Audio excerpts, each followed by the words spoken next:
In the Tibetan tradition, there is a prophecy that has taken on great meaning for me and my friends and colleagues.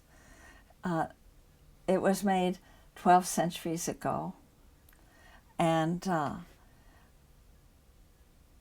when I went back to the community that I'm very close to in northwest India, Tashijong, where I've belonged to it in a way for the last 45 years since we were there in the Peace Corps.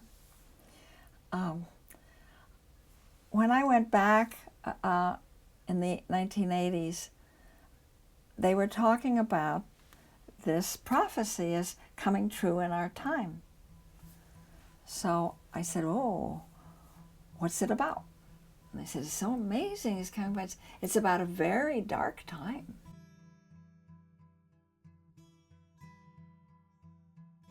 My dear friend and teacher, Dugu Chögyal Rinpoche, tells it this way, and I share it in that same way.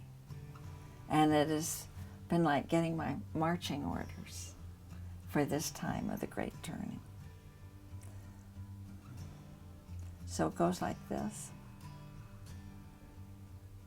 There comes a time when all life on earth is in danger. In this time, great powers have arisen, barbarian powers, and although they waste their wealth in preparations to annihilate each other, they have much in common. Weapons of unfathomable death and devastation, and technologies that lay waste the world. And it is just at this point, when all the future of all beings hangs by the frailest of threads, that the kingdom of Shambhala emerges. Now you can't go there. It's not a place. It exists in the hearts and minds of the Shambhala warriors. Actually, you can't tell a Shambhala warrior by looking at her or him because they wear no uniforms, no insignia, weave no banners, have no barricades on which to climb to threaten the enemy or behind which they can rest and regroup. They don't even have any home turf. Forever and always they must move across the terrain of the barbarian powers. And Chögyal Rinpoche said to me, now is the time when great courage is required of the Shambhala warriors.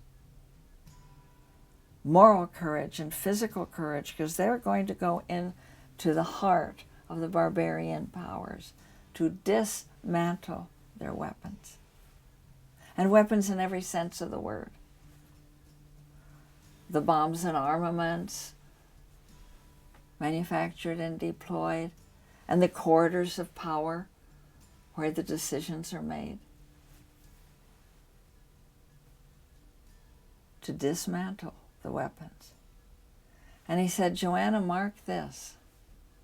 The Shambhala warriors know that these weapons can be dismantled because they are manomaya, mind-made. They are made by the human mind, they can be unmade by the human mind.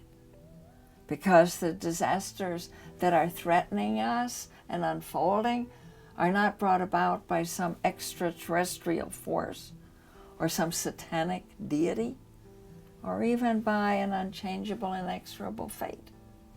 They arise from our relationships and our priorities and our habits.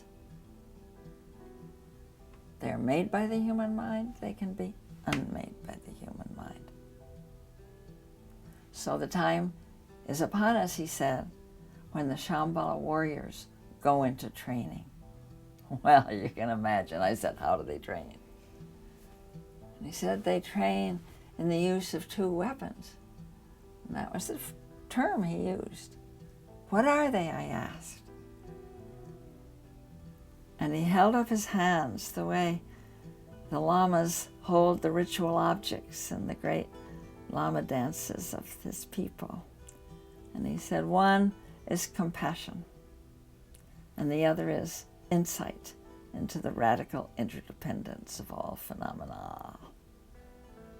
And you need both. One is not enough.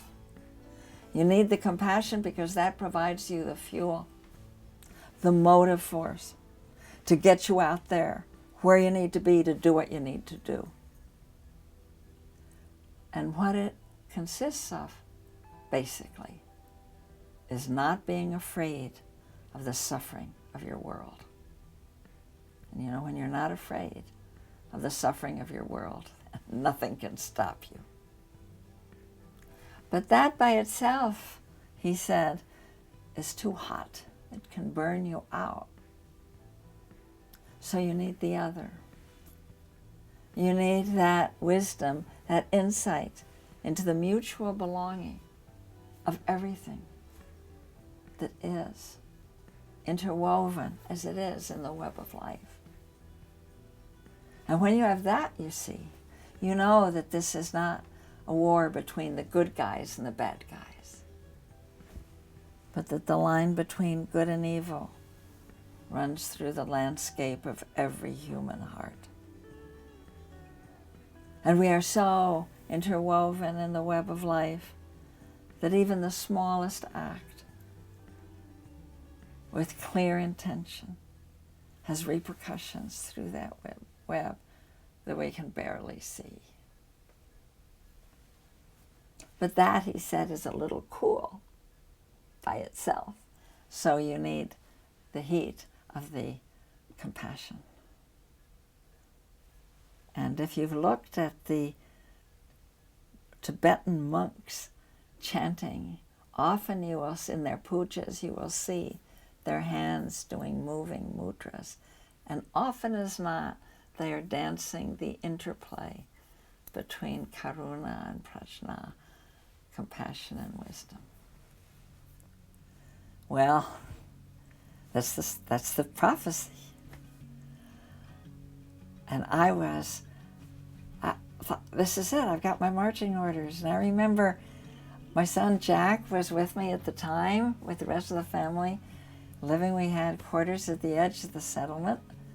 And I went home that evening and I said, you won't believe the prophecy I just heard from Shuja Rinpoche. And I told it. And Jack said, well, did he tell you how it's going to turn out? Did he tell you how it's going to end? I laughed and said, no, thank goodness. I wouldn't have believed him if he'd told me how it's going to turn out. And don't you believe anyone either who tells you how it's going to turn out. It's that not knowing that is our great gift, that don't know mind that lets us be great and lets great things happen.